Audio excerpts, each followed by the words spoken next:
Quand on défend la Palestine aujourd'hui, on nous accuse d'être des terroristes, des antisémites et que sais-je encore. Fondée au lendemain de la guerre génocidaire d'Israël contre Gaza pour promouvoir l'autodétermination du peuple palestinien, Urgence Palestine est devenue la dernière cible du ministre de l'Intérieur Bruno Retailleau qui avait lancé la procédure de dissolution du collectif la semaine dernière. TRT français a rencontré les membres d'Urgence Palestine.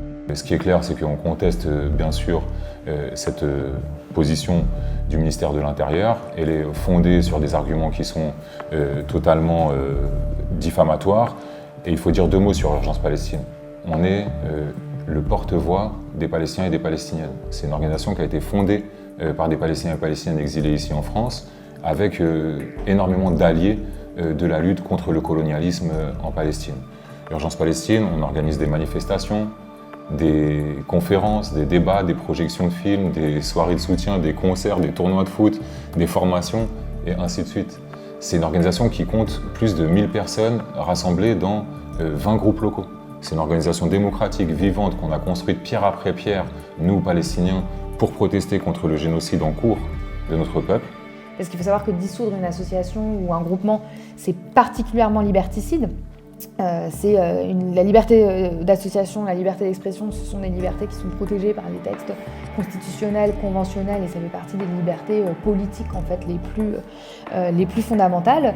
Donc succession de dissolutions, mais aussi vague de criminalisation historique de la solidarité avec le peuple palestinien. On est probablement le seul pays au monde où, à partir d'octobre, au moment où des centaines de milliers de personnes voulaient exprimer leur solidarité avec le peuple gazaoui sous les bombes, la totalité des manifestations ont été interdites, où des centaines de personnes ont reçu des contraventions de 150 €, parfois plus, et puis où après on a assisté à une vague de criminalisation extrême de la liberté d'expression. Pour le collectif, la montée de l'islamophobie en France et en Europe est encouragée par Israël dans le but de nuire à la cause palestinienne. Quand le ministre de l'Intérieur dit « à bas le voile », dans une organisation, dans une manifestation, un meeting qui est organisé par un lobby pro-israélien, il faut le dire, l'islamophobie est aussi la production de ces organisations israéliennes qui en fait défendent l'idée qu'il y aurait une guerre de civilisation, une guerre entre la civilisation occidentale et l'islam. Nous, Palestiniens, qui sommes ici en France, on le dit, notre combat c'est un combat universel. Pour le droit, pour la justice, contre le racisme sous toutes ses formes et contre le colonialisme.